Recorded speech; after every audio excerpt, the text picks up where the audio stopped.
이 시간 하나님이 주시는 은혜가 우리 가운데 충만하기를 간절히 소망합니다. 오늘 말씀의 제목은 주여 누가 서리이까라는 제목입니다.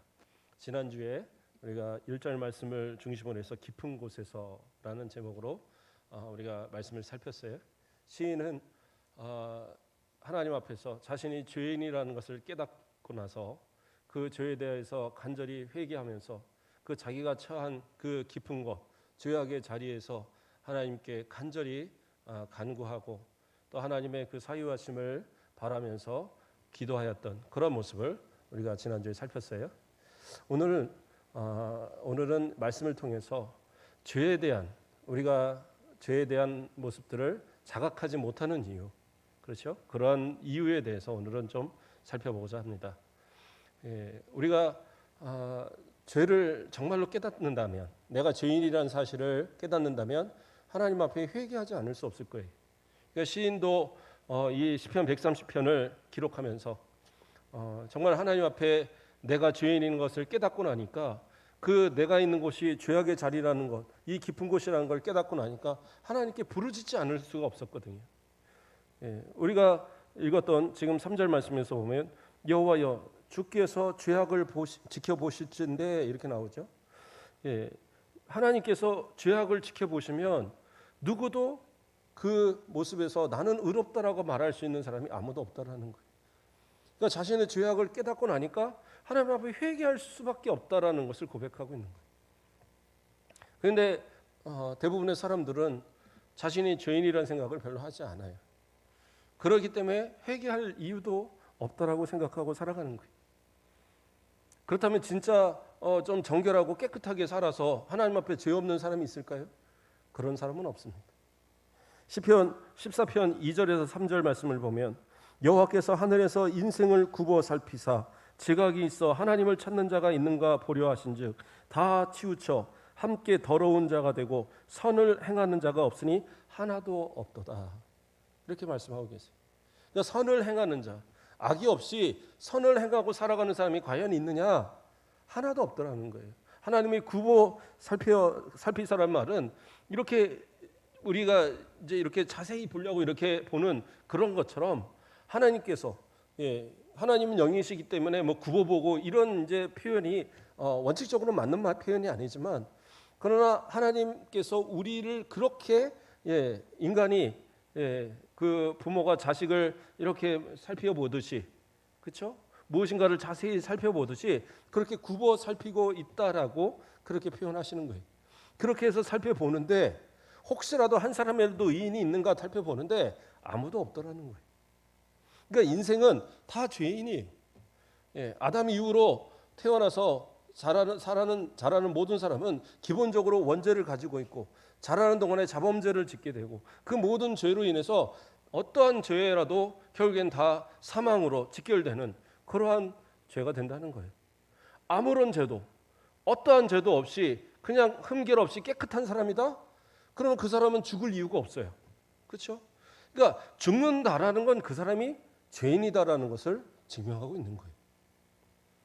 그런데 왜 사람들은 자신이 죄인이라는 것을 자각하지 못하고 깨닫지 못하고 왜 하나님 앞에 회개하지 못하는 그런 모습으로 살고 있는가?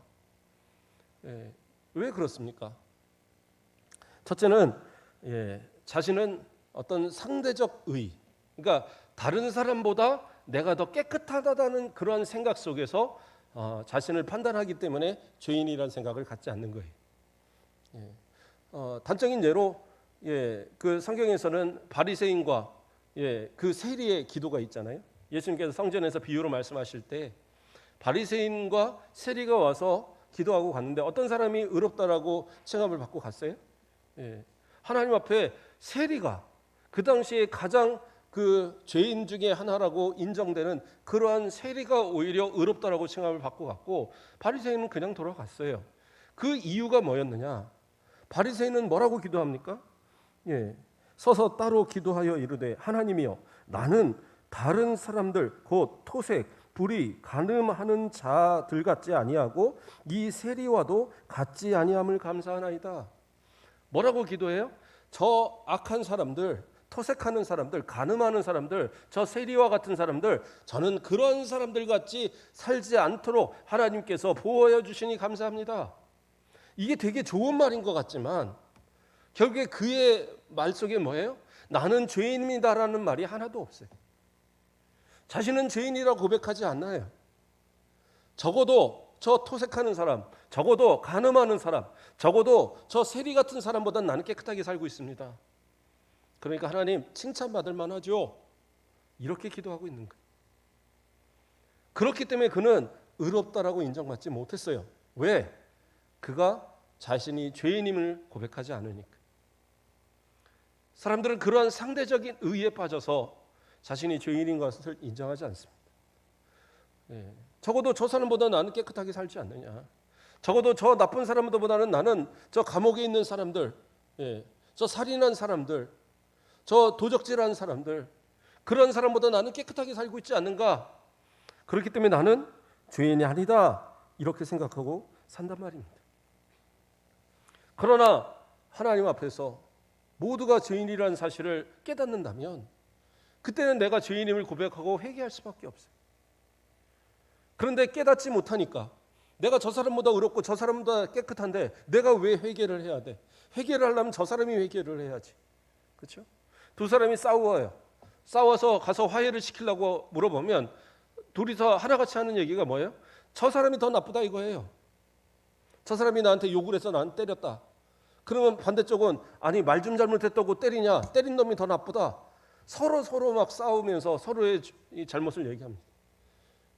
그러나 결국에 뭐예요? 양쪽 다 잘못한 거예요. 잘못이 있으니까 서로가 그 다툼으로 인해서 서로 치고 패고 싸웠다. 제가 사람이 나한테 10대를 때렸는데 나는 3대밖에 안 때렸으니까 저 사람이 7을 더 잘못했으니까 저 사람 7만큼 혼내주세요. 가서 신고를 해요. 그러나 나도 내가 셋을 때렸으면 그거에 대한 책임을 나도 져야 되는 거예요. 그러니까 쌍방폭행으로 갑니다. 누가 더 때렸느냐를 판단하긴 하겠지만 그러나 나도 폭력을 행사했으면 똑같이 당하는 거예요.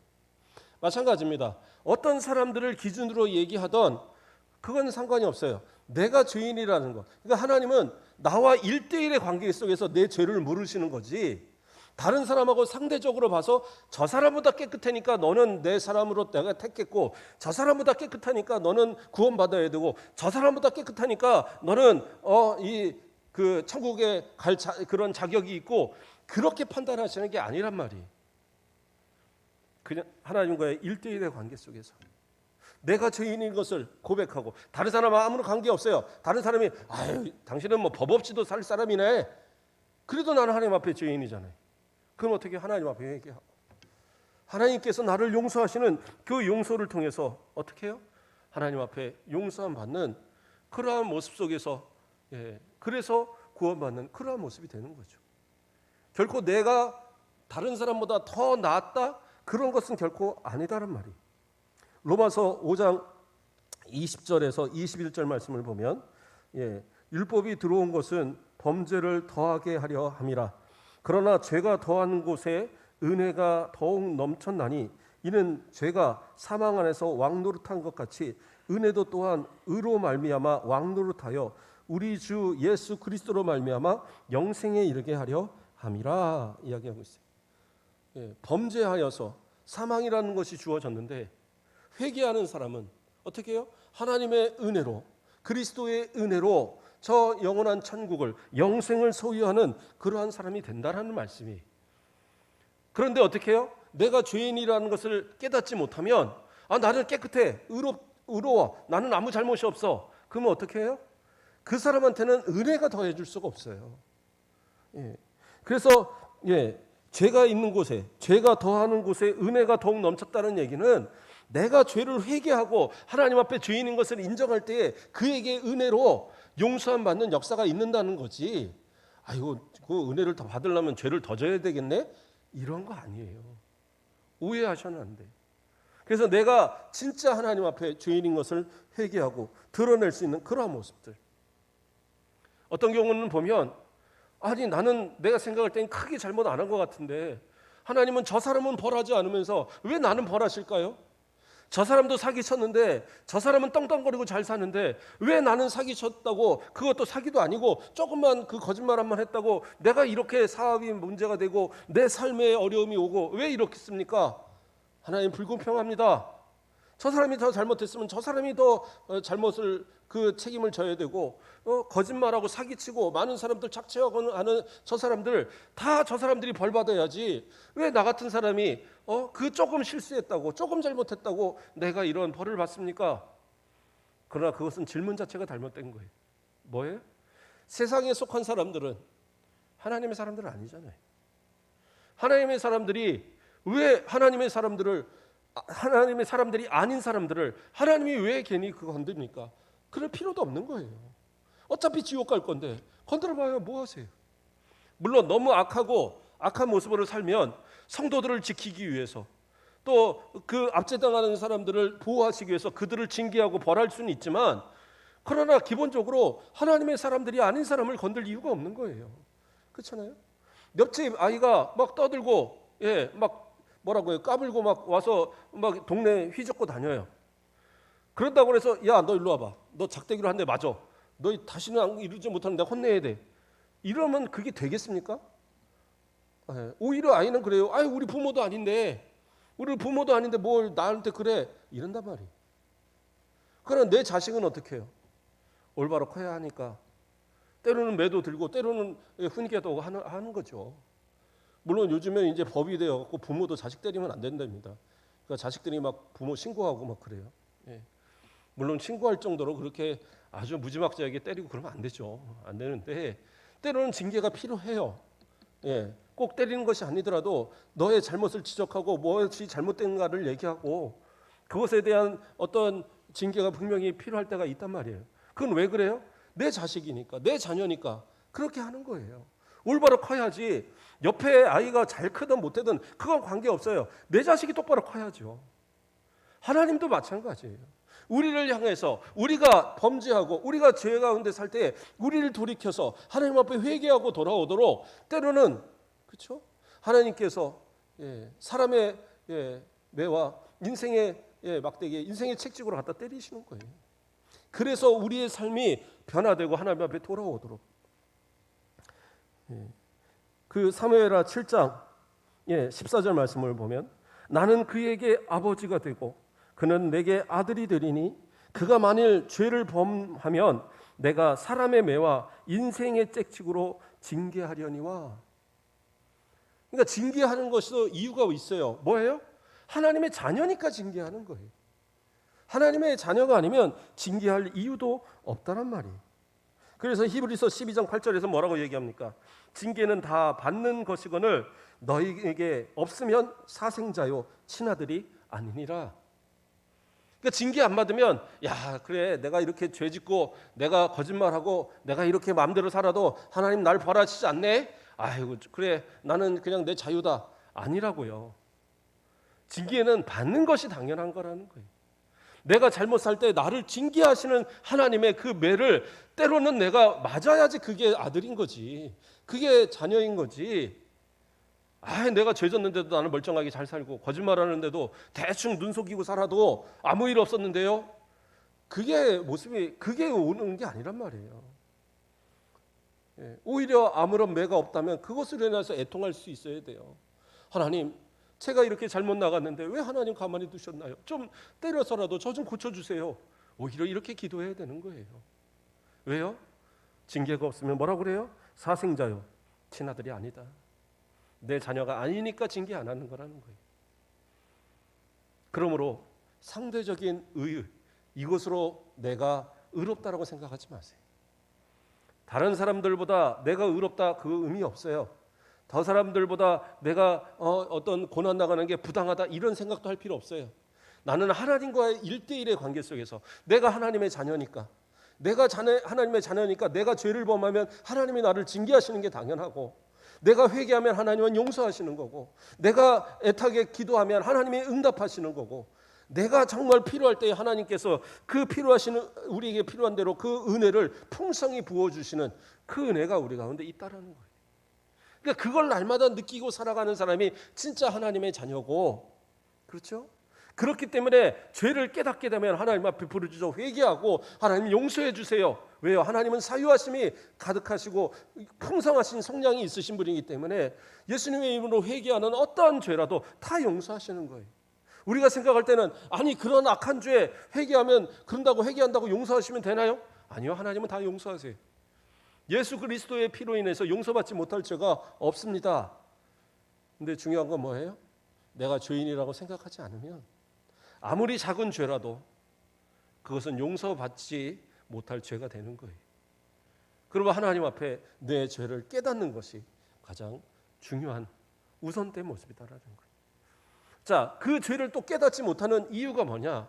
두 번째로는 내가 지은 죄가 죄라는 사실 자체를 인식하지 못하기 때문이에요. 무슨 말이냐? 사람들이 그런 얘기 하잖아요. 에이, 그게 무슨 잘못이야. 그 정도 다른 사람도 다 그래. 그 정도는 다른 사람도 다 하고 사는 거야. 이렇게 얘기한단 말이에요. 근데 그러한 말은 그리스도인들이 해서는 안 되는 얘기예요. 저 사람이 죄 짓는 것이 그 사람이 죄 짓는다고 나도 죄 짓는 것이 정당하다? 아니라고요. 나는 하나님 앞에서 의로워야지.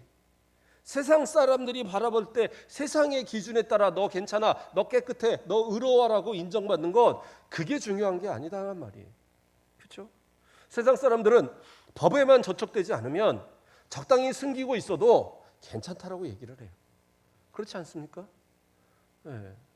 우리가 똑같이 어떤 사람도 100km로 달리고 어떤 사람도 똑같이 이제 100km 달렸어요. 근데 어떤 딱 도착을 했는데 나중에 보니까 이 사람은 과속딱지가 막 여러 장이 날라왔고 이 사람은 아무렇지도 않고 그냥 안 날라왔어요. 이유가 뭘까요? 열심히 과속을 하다가 그 과속딱지 이거 띄는 카메라가 나타나면 한 사람은 속도를 싹 죽였고 한 사람은 그냥 달렸으니까 그래서 찍혔어요. 그러면 과속한 건 잘못이잖아요. 그러면 딱지를 띈 사람이 죄인이고 딱지를 안 띈 사람은 잘못이 아닌 겁니까? 그건 아니란 말이에요. 그러나 세상 사람들은 얘기하는 거예요. 에이, 그 미련하게 그 딱지를 떼고 다니냐. 거기서라도 속도를 줄이면 되는 거지. 그러니까 걸리지만 않으면 죄가 아니다. 이렇게 생각을 한단 말이에요. 다 그런 식인 거예요. 사기를 치던 아니면 뭔가를 훔치던 어떠한 것인지 걸리지만 않으면 죄가 아니다. 이런 식의 생각. 이런 생각은 잘못된 생각이라. 모두가 죄가 아니라고 할지라도 이것이 하나님 앞에 죄라고 여겨지면 나는 회개해야 되는 거예요. 그렇죠? 하나님 앞에 아니 그게 무슨 죄야. 그 정도는 남들도 다 하는 거잖아. 그거 가지고 그런데요. 언젠가 그 남들이 다 하는 그것 때문에 그 삶에 문제가 생길 수 있어요. 그렇죠? 우리가 평범한 분들이야 그렇잖아요. 아파트 하나 내가 당첨받으려고 주소 저기다가 놔뒀다. 그래서 주소에서 내가 아파트 당첨받았다. 그거 아무렇지도 않게 여겼잖아요. 그렇지 않아요? 저기 어디 있는 땅, 그거 사두면 나중에 돈 된다네. 아 저거 좀 사둘까? 그 사두는 거 아무렇지도 않았었잖아요. 근데 지금 어떻게 국회의원들, 무슨 장관들, 이런 사람들 그거 가지고 이제는 다 죄라고 그거 들춰내서 사회법에서는 크게 벌금 얼마 내고 끝나는 건지 모르지만 그 국회의원 생명이 다 그런 것이 다 옷을 벗어야 되는 그런 정도의 것으로 이제 이 문제가 되기도 한단 말이에요. LH 터지면서 그전에는 아무것도 아니라고 생각했던 것들이 문제가 되는 경우가 있단 말이에요. 그러므로 하나님 앞에서도 마찬가지인 거예요. 사람들이 이것은 죄가 아니다라고 말했다고 해서 그게 죄가 아닌 게 아니다라는 거예요. 잠언 28장 13절 말씀을 보면 자기 죄를 숨기는 자는 형통하지 못하나 죄를 자복하고 버리는 자는 불쌍히 여김을 받으리라 말하고 있어요. 자기 죄를 숨기고 나는 깨끗한 것처럼 그래요. 사람은 속일 수 있을지 몰라요. 그러나 하나님은 속이지 못해요. 하나님은 다 보고 계시고 다 알고 계셔요. 그렇기 때문에 하나님 앞에 내가 죄인이라는 것을 정직하게 고백하고 그 죄를 다시 범하지 않기 위해서 노력하고 그렇다고 완전 깨끗하게 무결하게 살으라는 얘기가 아니에요. 그렇게 살지 못할 수밖에 없는 때로는 그런 모습이 있잖아요. 그러나 또 지은 죄를 반복하지 않기 위해서 기도하셔야 돼요. 그래서 회개하는 거잖아요. 예. 하나님 앞에 회개하면서 그러한 삶의 모습들을 만들어가는 거죠. 저는 저희 아버지가 교회 앞에서 공개적으로 한번 간증을 하신 적이 있습니다. 제가 그거를 들으면서 정말 가슴이 뭉클했던 기억이 나요. 아버지가 어느 날 이제 기도하시면서 그런 생각이 들었나 봐요. 내가 내 자녀들을 뇌로 너무 막 때리고 또 부부싸움도 막 하고 그랬던 것들이 어느 날 회개하는 마음이 들으셨나 봐요. 그래서 이제 뭐 그건 돌아가면서 이렇게 간증을 뭐 이렇게 세우기도 하고 하셨는데 아버지가 눈물을 흘리면서 그러시더라고요. 내가 내 자녀들을 내 분에 못 이겨서 때렸고, 내가 내 아내를 정말 사랑하지 못해서 함부로 대하고, 내가 정말 내 이런 그 모습들을 제대로 하지 못한 거 하나님 앞에 회개하고, 내가 이제는 똑바로 잘 살겠습니다. 이러시더라고요. 교회에서 아니 저런 말을 하고 괜찮으실까 내가 생각할 정도로 속으로 어렸을 때 얘기인데, 근데 아버지가 진짜 변화하시더라고요. 그러니까 회개하고 변하면 되는 거예요. 그러니까 그 간증을 제가 들으면서 아버지를 더 존경하게 되더라고요. 아버지가 그렇게 솔직하게 말하실 수가 있구나. 자기의 잘못을, 때로는 그렇잖아요. 자식이라고 어쩔 수 없이 힘이 없어서 맞는 거지 진짜 잘못해서 맞아요 이런 경우가 아닌데도 많이 있단 말이에요. 옛날 부모들은 막 다 때리고 다 미쳤잖아요. 요즘 같으면 안 때리도. 그랬을 때에 그것을 잘못했다고 인정해 주시는 아버지를 보면서 정말 오히려 감사하고 존경하게 되더라고요. 내가 죄인이라는 것을 인정해야 용서도 있는 거예요. 하나님 앞에 용서를 받기 위한다면 내가 죄인이라는 걸 숨기지 마시고 드러내야 용서함을 받는 거예요. 그러나 뭐라고 그랬어요? 자기 죄를 숨기는 자는 형통하지 못한다고. 하나님께서 복을 주실래야 주실 수가 없어요. 그 복을 받을 자격이 없는데 어떻게 복을 누릴 수 있겠습니까?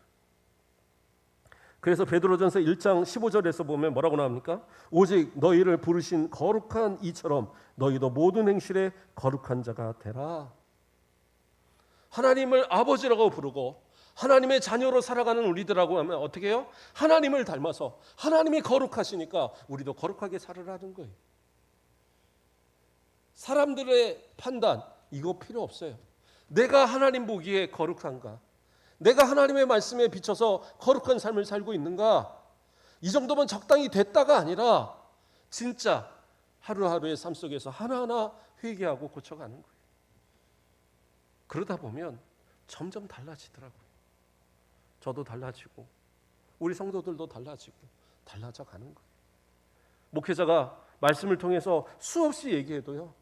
어떤 이들은 아멘, 오늘 내가 이 말씀 가지고 일주일 동안 고쳐봐야지, 나아가서 또 고쳐봐야지 이런가 하면 어떤 이들은 에이 오늘 또 나한테 뭐라고 하시는구나. 누가 나를 일렀나? 우리 아내가 가서 그냥 일렀나? 부부싸움 했다고 한마디 했나? 그런 거 없어요.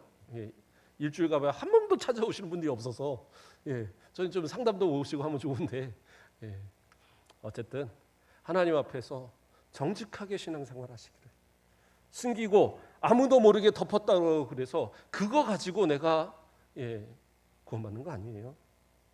하나님은 모든 것을 다 바라보시고 전지전능하신 하나님이시기 때문에 우리의 삶의 모든 것을 다, 우리의 숨겨진 모든 죄까지도 다 바라보시는 거예요. 그러나 이것을 내가 드러내지 않으면 하나님의 거룩하심을 닮아갈 수가 없어요.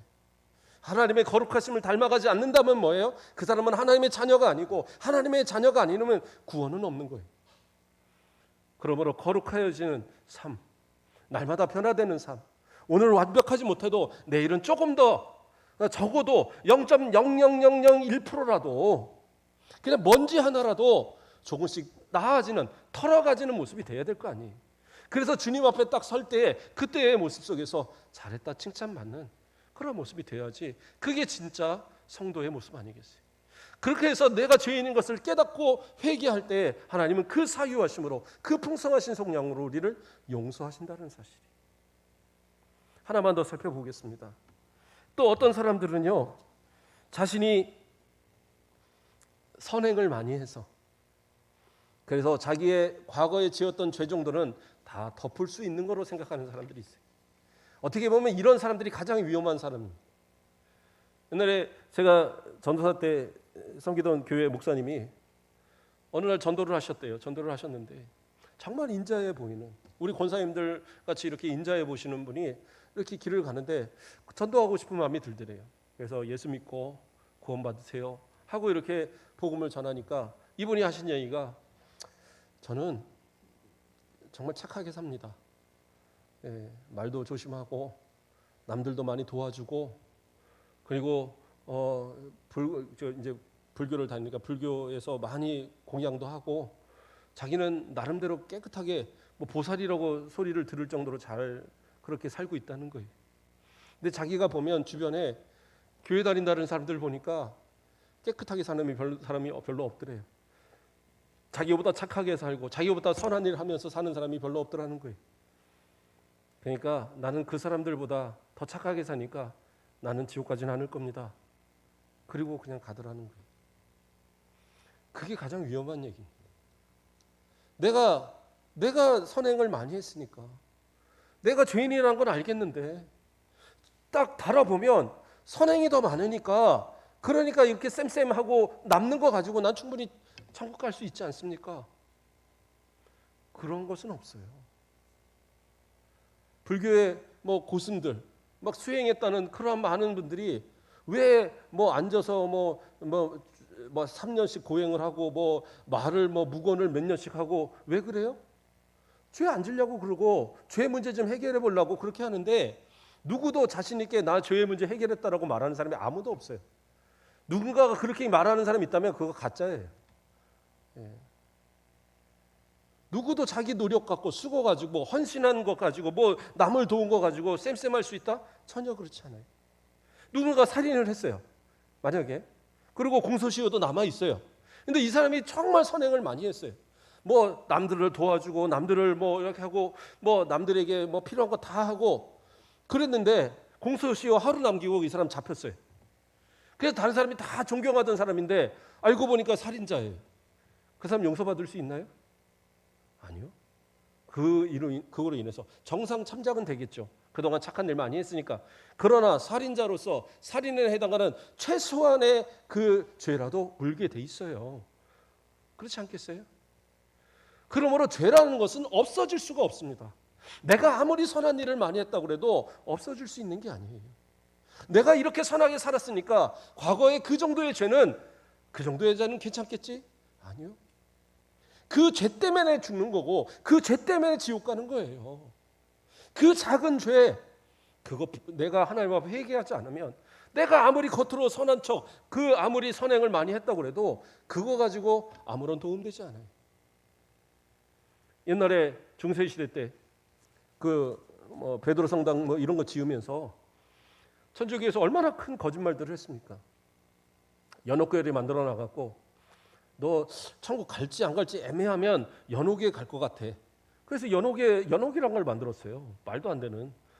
그래서 그 천국과 지옥 그 중간쯤에 연옥을 만들어 놓고 이 천국 갈 건지 지옥 갈 건지 애매한 사람들 다 거기다 들어간다라고 말을 해놓고, 이 사람들이 천국 가려면 어떻게 해요? 밑에서 살아있는 가족들이 헌금을 많이 하든지, 그래서 면죄부를 사든지, 아니면 선행을 많이 하든지, 그래야 공적을 쌓아갖고 이 사람을 그 천국으로 보낼 수 있다.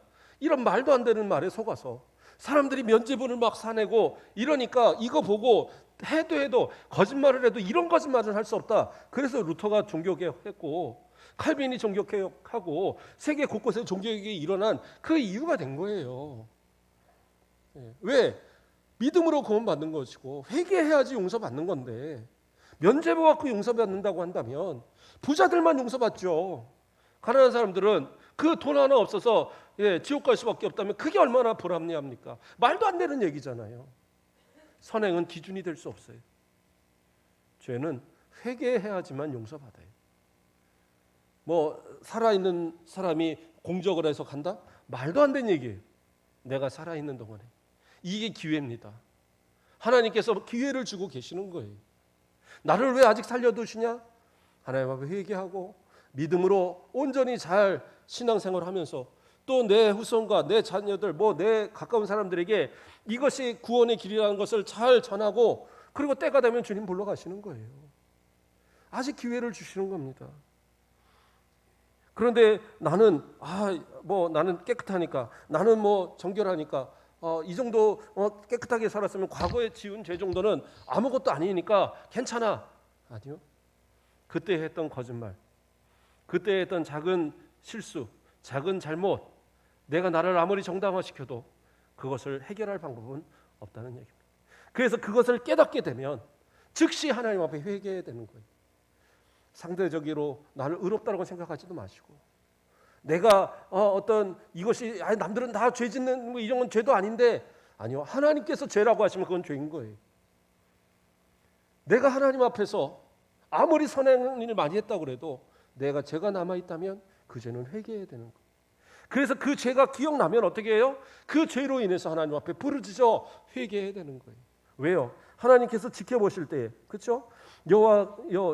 주께서 죄악을 지켜보실진데 주여 누가 서리이까? 누가 감히 하나님 앞에 저 깨끗합니다 하고 설 사람이 누가 있겠냐라는 거예요. 아무도 없다라는 거죠. 오직 설 수 있는 사람은 뭐예요? 회개한 사람이에요. 회개한 사람에게 하나님은 어떻게 은혜를 베풀어 주십니까? 4절을 보면, 그러나 사유하심이 주께 있음은 주를 경외하게 하십니다. 하나님을 경외하고 하나님 앞에 내 모든 죄를 내어놓고 회개하는 그들은 어떻게 해요? 하나님의 사유하심, 하나님의 용서하심을 받게 되는 그러한 자격이 주어진단 말이에요. 그러니까 회개한 사람은 하나님 앞에 당당하게 나갈 수 있어요. 하나님 용서해 주세요. 하나님 용서가 갖고 계시잖아요. 하나님 용서에 그 어떤 능력이 있으시잖아요. 저 용서해 주세요. 내가 도저히 용서받지 못할 만큼 그렇게 큰 죄라고 여겨진다? 그러면 어떻게 해요? 7절 말씀에 뭐라고 나와요? 이스라엘아 여호와를 바랄지어다. 여호와께는 뭐가 있어요? 인자하심과 풍성한 속량이 있습니다. 풍성한 속량이라는 건 뭐예요? 어떤 거라도 다 그 죄값을 사하여 줄 수 있는 그러한 만큼의 충분한 능력이 있으시다는 거예요. 예수 그리스도를 우리 가운데 보내시기까지, 그래서 어떠한 죄라도 회개하는 모든 걸 다 용서하시는 그 은혜를 우리에게 주셨단 말이에요. 그러니까 가장 간단한 얘기예요. 내가 죄인입니다 고백하면 돼요. 간단한 얘기입니다. 내가 죄인인 것을 갖고 하나님 앞에 부르짖으면 돼요. 그런데 나는 죄인 아닙니다. 그 사람은 해결의 방법이 없어요. 아무리 풍성하신 속량을 하나님이 갖고 계셔도 회개하지 않는 사람은 어떻게 용서하며, 아무리 하나님이 사유하시는 하나님이라고 해도 어떻게 회개하지 않는 사람을 용서하시냔 말이에요. 그건 말이 안 돼요. 지금이라도 하나님 앞에 회개하셔야 돼요. 나는 의로우니까, 나는 장로니까, 나는 권사니까, 나는 목사니까, 나는 안수 집사니까, 그건 아무것도 아니에요. 회개하는 사람은 어린아이라 할지라도 그가 하나님 앞에 회개할 때 그 회개를 하나님은 다 받아주시고 그 풍성하신 속량으로 용서하시고, 그러나 대통령이라도 하나님 앞에 회개하지 않는 자는 지옥 갈 수밖에 없는 거예요. 그런데 중요한 얘기를 한 가지가 더 있습니다. 7절 말씀을 뭐라고 그래요? 이스라엘아. 이 말씀은 상당히 중요한 얘기입니다. 뭐예요? 세상 사람들아 말하지 않았어요. 이스라엘아. 뭐예요? 택하신 백성들. 하나님께서 택하시고 부르신 그 자들에게 주어진 특권이에요. 그 회개도 아무나 할 수 있느냐? 이거 아니다라는 얘기예요. 우리 부르신 성도들, 하나님께서 정말 귀한 특권을 주신 거예요. 회개할 수 있는 기회를 주신 거예요. 저 불교 믿는 사람이 불교 믿으면서 석가모니 앞에서 아무리 저 회개합니다 그런다고 용서받는 게 아니에요. 저 알라신 믿고 이러면서 그거 비슷한 거 아닙니까? 그러면서 그 앞에서 용서해 주세요 아무리 떠들어봐야, 돌을 놓고 나무를 놓고 거기서 아무리 떠들어봐야 아무 소용 없어요. 회개한다고 용서할 누가 자격이 없는데 어떻게 용서를 합니까? 그러나 여러분은 어떻게 해요? 하나님이 택하셔 부르셔서 영적 이스라엘로 하나님께서 부르신 하나님의 사람들, 하나님의 자녀들이기 때문에 여러분들이 그 자격을 가지고 하나님 앞에 부르짖을 때에 여러분의 어떤 죄라도 저와 여러분의 모든 죄를 다 사하시고 저 영원한 천국으로 인도하시는 복된 축복을 더하신다는 사실이에요. 이 사실을 잊어서도 안 되고, 이 사실을 의심해서도 안 되고, 그리고 내가 죄인이라는 사실을 날마다 고백하는 이 고백이 사라져도 안 돼요. 물론 예수 그리스도를 믿음으로써 하나님은 의롭다고 칭하시고 그 모든 사람을 분명히 다 천국으로 인도하셔요. 그러나 그 과정, 성화의 과정은 이 땅을 살아가면서 계속 되어져 가야 되는 거예요. 우리가 날마다 짓는 모든 죄에 있어서 철저하게 하나님 앞에 회개하는 삶, 그리고 오늘 하루를 반성하면서 내가 내일은 더 하나님 앞에 올바른 모습, 장로는 장로답게, 안수집사는 안수집사답게, 권사는 권사답게, 목사는 목사답게 하루하루 더 나아지는 모습이 있어야지. 아니면 이 정도 했으면 됐잖아요. 이제까지 내가 얼마나 신앙생활 잘해왔는데 이 정도 쌓아놨으면 됐죠. 이제는 아니요. 아직도 주님 만날 때까지 이것은 진행형이, 끝까지 이 믿음 잃지 마시고 끝까지 내 삶에 하나님을 향한 이 열심을 잊지 마시고 끝까지 이 믿음 가지고 회개하고 용서함 받고 주님의 주시는 그 풍성한 은혜 가운데 저 영원한 천국 갈 때까지 주님의 은혜로 살아가시는 저와 여러분 되시길 주님의 이름으로 축복드립니다. 기도하겠습니다. 사랑의 하나님, 감사를 드립니다. 내가 깊은 곳에서 주님 앞에 부르짖고 내 죄악을 주님 앞에 아댈 때에 우리를 외면치 않으시고 언제나 그 크신 사랑으로 용서하시고 안아주시고 우리를 형통케 하여 주심을 감사를 드립니다. 그러나 때로는 우리가 죄악을 깨닫지 못할 때에 하나님께서 우리를 향한 매도 드시겠지만 그 징계 또한 우리를 사랑하시는 매이요 우리 자녀들을 향한 하나님의 사랑인 것을 우리 믿사오니 날마다 깨닫고 주님 앞에 더 가까이 나아가는 믿음의 모습들 되게 하시고 적어도 이 일주일만이라도 정말 주님 칭찬하실 만한 거룩한 삶을 살아갈 수 있는 그런 몸부림이 있는 우리들 되게 하시고 때를 어떤지 못든지 기도하고 복음을 전하고 주님의 사람다운 그리스도인다운 삶의 모습을 드러내고 증거하는 우리 모습들 되도록 인도하여 주시옵소서. 삶의 모든 부분에 하나님의 풍성하신 은혜가 함께하는 모든 성도들의 삶 되도록 축복하여 주시옵소서. 감사합니다. 예수 그리스도의 이름으로 기도드립니다. 아멘.